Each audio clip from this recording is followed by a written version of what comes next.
Hello everyone, welcome back to net computer science. मैं नवीन कुंडू आज आप लोग के साथ डिस्कस करूंगी ट्री। मैंने ऑलरेडी ग्राफ थ्योरी की सीरीज स्टार्ट कर रखी है, वहाँ मैं 8-9 वीडियोस अपलोड कर चुकी हूँ। प्लीज आप उनको चेक जरूर कर लीजिएगा। मैंने उनका लिंक डिस्क्रिप्शन बॉक्स में भी प्रोवाइड कर रखा है। अदरवाइज आप ग्राफ थ्योरी की प्लेलिस्ट में जाकर के वो वीडियोज देख सकते हो। चलो आज का लेक्चर स्टार्ट करते हैं। ट्री आपका एक ग्राफ का ही पार्ट है। अगर हम ग्राफ पे कुछ रिस्ट्रिक्शन लगा दे तो वो क्या क्या रिस्ट्रिक्शन होगी कि वो ट्री बन जाए आपका। तो यहाँ ग्राफ में ट्री होने के लिए जो सबसे मैंडेटरी कंडीशन है वो क्या है कि जो ग्राफ है that should be connected. Graph क्या होना चाहिए आपका? कनेक्टेड होना चाहिए। सेकंड जो मैंडेटरी कंडीशन है कि वहां कोई भी साइकिल प्रेजेंट नहीं होना चाहिए। इन छोटा बोल सकते हो असाइक्लिक ग्राफ होना चाहिए आपका। ये दो कंडीशन अगर सेटिस्फाई कर रहा है then the graph is tree. और एक और कंडीशन इस पे क्या है कि अगर आपके पास टोटल n वर्टिसेस हैं ग्राफ में then the tree contain exactly n-1 number of edges. Total n-1 exact, ना तो n-1 से कम ना n-1 से ज्यादा। अगर आप एक भी एज इससे ज्यादा कर दोगे तो वहां साइकिल प्रेजेंट हो जाएगा, और अगर आप एक भी एज इससे कम कर दोगे तो ग्राफ आपका डिस्कनेक्टेड हो जाएगा। तो ये बिल्कुल exactly n-1 number of edges present होनी चाहिए ट्री में। तो यहाँ मैंने कुछ डेफिनेशन लिखी है ट्री की जो यही प्रॉपर्टी डिस्कस करेंगी। कुछ फेमस डेफिनेशन है जो ट्रू फॉल्स में एग्जाम में आई हुई है।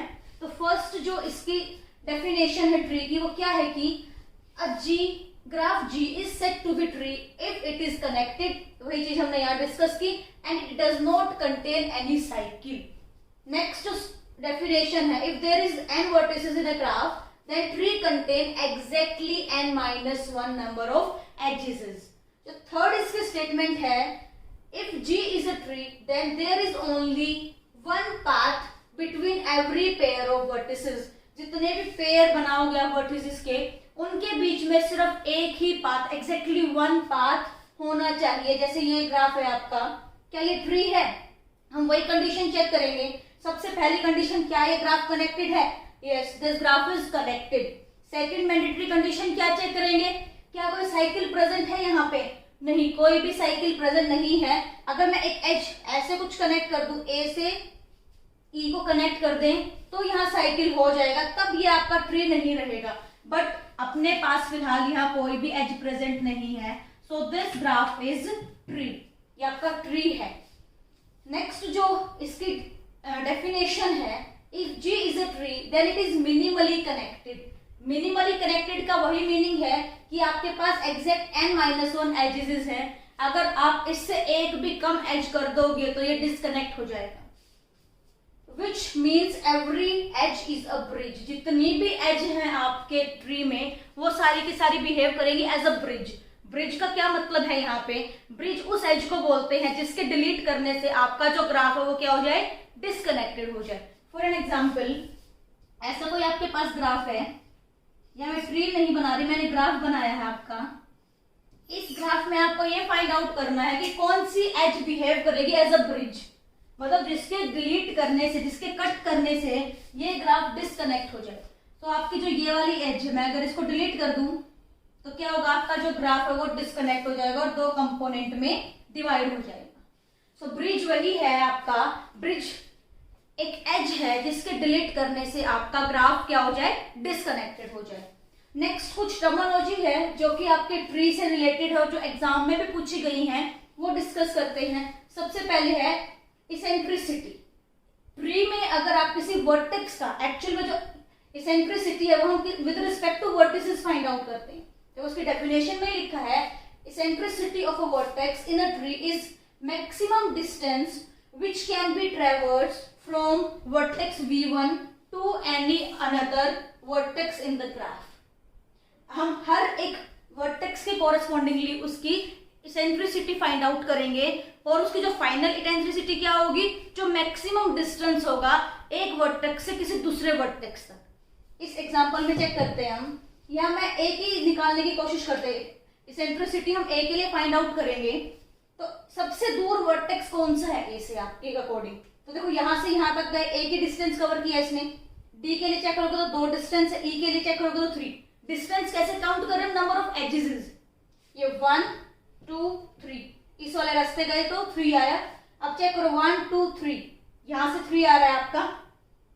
ए के लिए फाइंड आउट कर रहे हैं, बी अगर चेक करोगे तो 2 आएगा इसका, तो मैक्सिमम क्या रह रहा है आपका यहाँ 3। इसी तरह से अगर हम बी की इसेंट्रिसिटी फाइंड आउट करेंगे तो वो भी क्या होगी आपकी 3। अब सी के लिए फाइंड आउट करो, सी यहाँ बीच में है, अगर ए के साथ कैलकुलेट करोगे तो 1 आएगा, बी के साथ भी 1 आएगा, डी के साथ भी 1 आएगा, बट ई और एफ के साथ क्या आएगी सी की, यहाँ आपकी इसेंट्रिसिटी 2 आएगी। सेम डी के लिए भी कितनी हो जाएगी 2, ई के लिए 3 और एफ के लिए भी 3 हो जाएगी। हमने हर एक वर्टेक्स के कोरस्पॉन्डिंगली इसेंट्रिसिटी फाइंड आउट कर ली। तो देखो इसका जो जर्नल फॉर्मूला भी हमने बनाया, हमने क्या पिक किया है, मैक्सिमम वैल्यू लेनी है किसकी, अगर V1 हमने A माना सपोज करो, उसकी VI मींस जितने भी वर्टेक्स आपके ग्राफ में सबको इंक्लूड करना है। A का B के साथ भी निकालना है, A C के साथ भी निकालोगे, D के साथ भी, E के साथ भी और F के साथ भी, इन सबके साथ इसका डिस्टेंस निकालोगे। Distance in term of number of edges, वो डिस्टेंस फाइंड आउट करने के बाद जो मैक्सिमम है वो उस वर्टेक्स की इसेंट्रिसिटी होगी। तो हमने ऐसे करके हर एक ग्राफ की फाइंड आउट कर ली है। अब इसी वैल्यूज से हम आगे डिस्कशन करते हैं।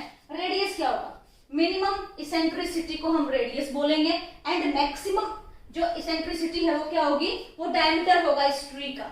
तो यहाँ इस ग्राफ में हमने जो वैल्यूज फाइंड आउट की हैं, इस ग्राफ में आप चेक करो, सबसे ज्यादा मैक्सिमम इसेंट्रिसिटी क्या आई है 3, so diameter will be 3 and what will be the radius, the minimum eccentricity of this tree 2 है minimum, तो आपका क्या हो गया, रेडियस हो गया 2।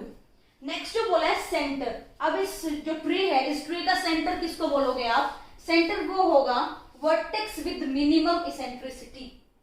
जिस भी वर्टेक्स की मिनिमम इसेंट्रिसिटी है उसे हम सेंटर ऑफ द ट्री बोलेंगे।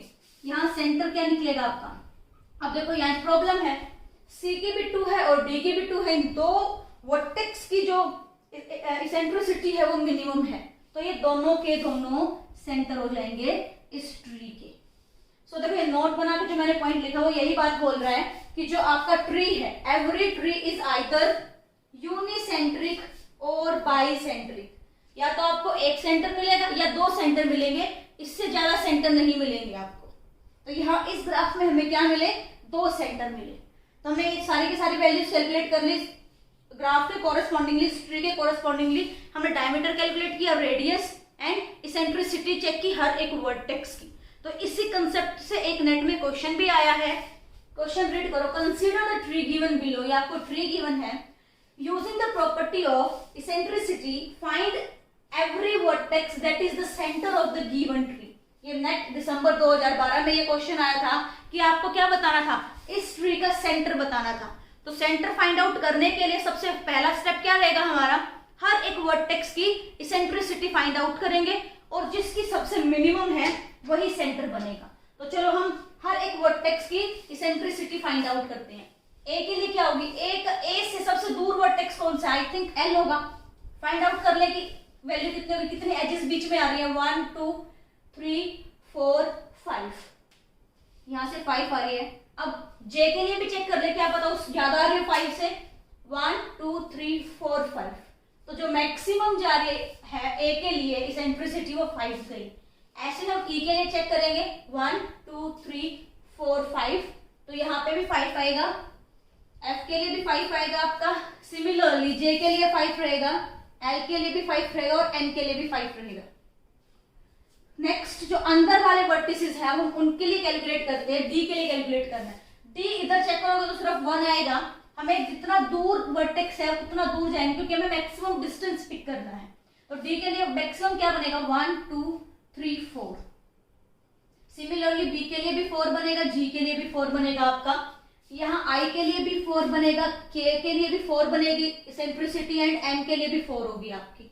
अब सी और एच के लिए चेक करते हैं। सी के इधर चेक करोगे तो 1 2 आया, और इस तरफ चेक करोगे तो 1 2 3, तो हमें मैक्सिमम पिक करना है 3, ऐसे एच के लिए 3 आ जाएगा। हमें फाइंड आउट क्या करना था, centre of the given tree. Centre किसका, सेंटर के लिए क्या कंडीशन चाहिए हमें, मिनिमम इसेंट्रिसिटी चाहिए। किस किस वर्टेक्स की मिनिमम इसेंट्रिसिटी है वही सेंटर होगा। तो यहाँ सी और एच है जिनकी मिनिमम इसेंट्रिसिटी है।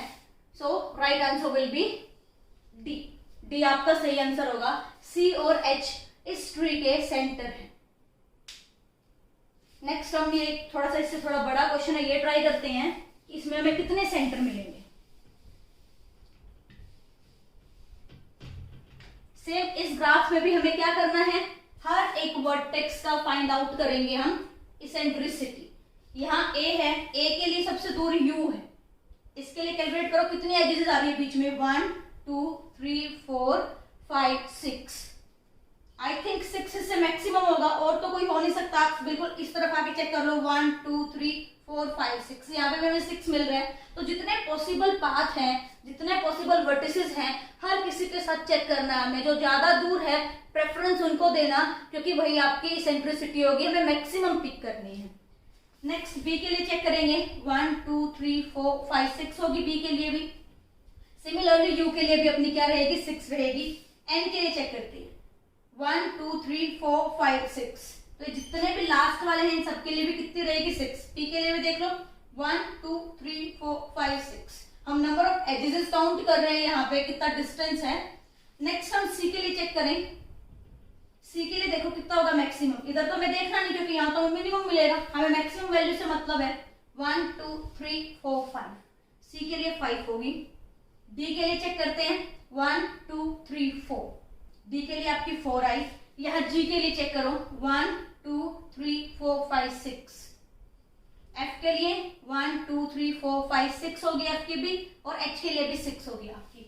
आई के लिए 5 होगी, 1 2 3 4 5।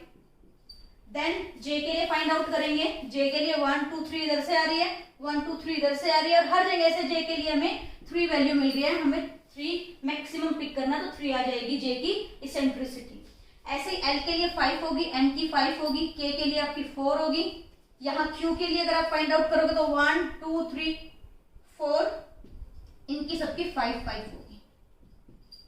तो हमें यहाँ क्या निकालना था, centre of the tree find out करना था। जहां मिनिमम इसेंट्रिसिटी है वही सेंटर होगा इस ट्री का। तो यहाँ हमें एक ही सेंटर मिला, जे की वैल्यू सबसे मिनिमम है। सो इस ट्री के लिए आपका सेंटर क्या होगा, जे होगा। तो ये हमने डिस्कस किया, कुछ बेसिक टर्म थी जो हम यूज करेंगे। उसके बाद ट्री है, ट्री के आगे हम थोड़ा सा और इस डिस्कशन को आगे लेके चलेंगे, तो हम पढ़ेंगे स्पैनिंग ट्री। स्पैनिंग ट्री क्या है आपका, वो डिस्कस करते हैं। डिस्कस करते हैं स्पैनिंग ट्री। स्पैनिंग ट्री हम किसके कोरेस्पॉन्डिंगली फाइंड आउट करेंगे, हमें कोई ग्राफ गिवन होगा, उसमें से कुछ पार्ट हम फैच करेंगे, कुछ सब ग्राफ निकालेंगे और ये फाइंड आउट करेंगे कि क्या वो स्पैनिंग ट्री है या नहीं है। स्पैनिंग ट्री होने के लिए 2 कंडीशन जरूरी है आपकी। Number 1, the T must be a tree. अब जो हमने उससे वो टी पार्ट पिक किया है, that must be a tree. वो ट्री होना चाहिए, असाइक्लिक होना चाहिए, कनेक्टेड ग्राफ होना चाहिए। अगर n नंबर ऑफ वर्टिसेस है then n-1 number of edges होनी चाहिए। नेक्स्ट जो मैंडेटरी कंडीशन है, it must cover all the vertices of G. अगर इस जी में हमने 6 वर्टिसेस यूज किए हैं तो आप स्पैनिंग ट्री में भी 6 के 6 वर्टिसेस का यूज करोगे। तो ये आपके पास एक ग्राफ था, उस ग्राफ के कोरेस्पॉन्डिंगली यहाँ पे 3 स्पैनिंग ट्री निकालने की कोशिश की है। हम ये फाइंड आउट करेंगे कि क्या ये तीनों स्पैनिंग ट्री है या नहीं है। नंबर 1 चेक करो, क्या ये ट्री है। फर्स्ट कंडीशन चेक करते हैं इसके लिए, क्या ये ट्री है। तो देखो ना यहाँ कोई साइकिल प्रेजेंट है और ना ही ये डिस्कनेक्टेड है। आप नंबर ऑफ वर्टिसेस चेक कर लो, 6 नंबर ऑफ वर्टिसेस हैं, 1 2 3 4 5 नंबर ऑफ एजेस है। So this is spanning tree. ये इस ग्राफ के कोरेस्पॉन्डिंगली स्पैनिंग ट्री है। और ये बात ध्यान रखना, जो ए से बी के बीच में हमने जो ये लाइन ली है, जो एज ली है, अगर वो ग्राफ में प्रेजेंट है तो ही आप इंक्लूड करोगे। यहाँ आप सी से डी एज कंसीडर नहीं कर सकते, because this edge is not present in the given graph. तो T1 आपका क्या है, T1 is spanning tree. Next T2 के लिए चेक करेंगे। ये फर्स्ट कंडीशन ही सेटिस्फाई नहीं कर रहा, बिकॉज यहाँ साइकिल प्रेजेंट है, तो this is not tree. Spanning tree तो होगा ही नहीं, ट्री भी नहीं है आपका, तो this is not spanning tree. Next T3 check करते हैं, क्या ये ट्री है। Yes obviously it is a tree, but ये आपका स्पैनिंग ट्री नहीं है क्योंकि इसने सेकंड प्रॉपर्टी को सेटिस्फाई नहीं किया, ए को इंक्लूड नहीं किया। यहाँ ए एज प्रेजेंट, सॉरी ए वर्टेक्स प्रेजेंट नहीं है, सो T3 is also not a spanning tree. अब कुछ टर्मिनोलॉजी है जो कि स्पैनिंग ट्री से रिलेटेड है, वो डिस्कस करते हैं। सबसे पहले आपका ब्रांच। ब्रांच वो एजेस हैं जो कि इस ग्राफ से स्पैनिंग ट्री के अंदर हमने ली, that edges which become part of spanning tree। जो edges इस स्पैनिंग ट्री का पार्ट बन पाई हम उसे क्या बोलेंगे, branch. And number of branch, कितनी ब्रांचेस हैं उसको हम बोलेंगे रैंक, और उसको आप आर से भी डिनोट कर सकते हो, स्मॉल आर से डिनोट कर सकते हो, रैंक। तो यहाँ इस ग्राफ में देखो अपने पास जो T1 था, T1 हमें मिल गया था कि दैट इज स्पैनिंग ट्री। सो यहाँ T1 था आपका, ये हम ऑलरेडी प्रूव कर चुके थे कि it is a spanning tree. इस तरह की ओरिएंटेशन थी आपकी स्पैनिंग ट्री की। अब जो यहाँ पे एजेस हैं, अगर मैं एज का नाम लिखूं A B, then B C, B D, D F and F E, ये आपके क्या है, ये सारी की सारी ब्रांचेस हैं। और टोटल कितनी है, 1 2 3 4 5। सो रैंक क्या होगा यहाँ पे, 5। नंबर ऑफ ब्रांचेस आपका रैंक है। अब रैंक के लिए हमने एक फॉर्मूला यूज किया है n-1, क्योंकि आपको ये पता है कि स्पैनिंग ट्री आपका एक ट्री है। ट्री में अगर आपके पास नंबर ऑफ वर्टिसेस अगर n है, देन एजेस कितनी होंगी, n-1। इसलिए हमने ये फॉर्मूला यहाँ लगाया है कि number of rank, sorry rank की क्या वैल्यू रहेगी, n-1 रहेगी। नेक्स्ट टर्म है जो कोट। जो रिमेनिंग एजेस रह गई हैं इस ग्राफ में, जो रिमेनिंग एजेस हैं वो क्या कहलाएंगी, कोट। जैसे कि हमने किसको इंक्लूड नहीं किया, यहाँ पे हमने AC को इंक्लूड नहीं किया, AC आपका कोर्ट है। यहाँ हमने CF को इंक्लूड नहीं किया, ये भी आपका क्या है, कोर्ट है। BF को भी इंक्लूड नहीं किया, ये आपका कोर्ट है। नेक्स्ट हमने किसको इंक्लूड नहीं किया, FE को इंक्लूड नहीं किया। तो यहाँ 1 2 3 4 4 कोर्ट है। एंड नंबर ऑफ कोर्ट को हम बोलते हैं नलिटी, इसको म्यू से डिनोट करेंगे, म्यू से। इसके लिए अगर हमें फॉर्मूला जनरेट करना है तो क्या होगा, total number of edges, E show करेगा total number of edges present in a graph, minus, हम क्या माइनस करते हैं, रैंक को माइनस करते हैं। मींस जो कि प्रेजेंट थी आपके स्पैनिंग ट्री में उसको माइनस करते हैं। तो यहां से फॉर्मूला मिल जाएगा आपका E minus n plus 1, total number of कोट आ जाएंगे आपके पास, या फिर नलिटी की वैल्यू आ जाएगी। अगर आपको इस फॉर्मूला को मैं इस तरीके से लिखूं, टोटल नंबर ऑफ एजेस क्या होंगी, mu plus R, means nullity plus rank is equal to total number of edges. यहाँ हमने इस क्वेश्चन के लिए टोटल नंबर ऑफ ब्रांचेस कितने निकाली, 5। मीन्स यहाँ पे रैंक की वैल्यू है 5 और कोर्ट की वैल्यू कितनी है, 1 2 3 4। मीन्स नलिटी आपके पास यहाँ 4 है और रैंक R इक्वल टू 5 है, टोटल 9। क्या इस ग्राफ में अपने पास टोटल 9 एजेस हैं, चेक कर लेते हैं। 1 2 3 4 5 6 7 8 9, यस टोटल 9 एजेस है। तो इस तरीके से आप टोटल नंबर ऑफ एजेस भी फाइंड आउट कर सकते हो अगर आपके पास नलिटी और रैंक की वैल्यूज गिवन है। तो यहाँ देखो इस ग्राफ के कितने स्पैनिंग ट्री बनेंगे, ये फाइंड आउट करना थोड़ा सा टफ है, क्योंकि ये ओरिएंटेशन पे डिपेंड करता है, कितनी सारी ओरिएंटेशन आप बना सकते हो। जितने ज्यादा वर्टिसेस होंगे उतनी ज्यादा कंफ्यूजन होगी, उतने ही ज्यादा हमें स्पैनिंग ट्री मिलेंगे। बट कंप्लीट ग्राफ में अगर आपको total number of spanning tree निकालने हैं, उसके लिए आपके पास फॉर्मूला है n⁻n-2। आप ये फॉर्मूला लगा सकते हो total number of spanning tree find out करने हैं, बट कब, when the graph is complete graph. यहाँ देखो एक क्वेश्चन भी आया है नेट में, नेट जुलाई 2016 में क्वेश्चन था, the number of different spanning tree in a complete graph K4 and bipartite graph K2,2 have. अब देखो इसके लिए तो अपने पास फॉर्मूला है K4 के लिए कि ये कंप्लीट ग्राफ है, यहाँ हम n की वैल्यू 4 पुट कर दें, 4 पावर 4 माइनस 2, ये हो जाएगा आपका 4 पावर 2, 4 4 16। तो आपका option D and option A eliminate हो जाएंगे, क्योंकि जो first fill in the blanks है वो हमने K4 के कोरिस्पॉन्डिंगली फिल करना था। 16 आ गया आपका आंसर। नेक्स्ट हमें फाइंड आउट करना है, बाइपर्टाइट ग्राफ है, कंप्लीट बाइपर्टाइट ग्राफ है, उसके लिए फाइंड आउट करेंगे। पहले ग्राफ बनेगा कैसे वो देखते हैं। आपके पास दो सब पार्ट रहेंगे और ये इस दोनों के साथ कनेक्ट है, ये वर्टेक्स इन दोनों के साथ कनेक्ट है। ये आपके पास ग्राफ है। अब इस ग्राफ से हमें स्पैनिंग ट्री बनाना है। स्पैनिंग ट्री में हमें ये तो पता है कि चारों के चारों वर्टिसेस प्रेजेंट होने जरूरी है। तो एक बार हम क्या करें, इस एज को ले लें, ठीक है, हमने इंक्लूड कर लिया, इसको इंक्लूड कर लिया और इसको इंक्लूड कर लिया। ये आपका एक स्पैनिंग ट्री बना। और कितने स्पैनिंग ट्री आप बना सकते हो ऐसा करके। फिर हमने क्या किया, इसको ले लिया और इसके बजाय अब हम ये वाली चीज ले लेते हैं। ये आपका क्या बन गया, एक स्पैनिंग ट्री। ये बन गया, 2 स्पैनिंग ट्री तो हमने बना लिए। नेक्स्ट और ट्राई करते हैं कि क्या कुछ और स्पैनिंग ट्री यहां से बन सकते हैं आपके पास। और स्पैनिंग ट्री बनाने के लिए फिर हमें ये ओरिएंटेशन लेनी पड़ेगी आपकी कि अपने पास टोटल 4 वर्टिसेस हैं। अब इन 4 वर्टिसेस की हेल्प से हमें 3 एज लगानी है। कौन सी एज इंक्लूड कर दें। अब मैं इस एज को छोड़ देती हूँ, मैंने ये एज यूज कर ली, ये एज यूज कर ली और ये 3 एजेस यूज कर ली। तो ये आपका एक और थर्ड स्पैनिंग ट्री बन गया। नेक्स्ट आप और क्या स्पैनिंग ट्री बना सकते हो यहां से। अब हम ये वाली छोड़ दें, ऊपर वाली इंक्लूड कर लें और इन दोनों को इंक्लूड कर लेते हैं। तो ये भी आपका एक क्या बन गया, स्पैनिंग ट्री। तो टोटल हम यहाँ 4 स्पैनिंग ट्री ही बना पाएंगे। सो इसका राइट आंसर क्या होगा, सी।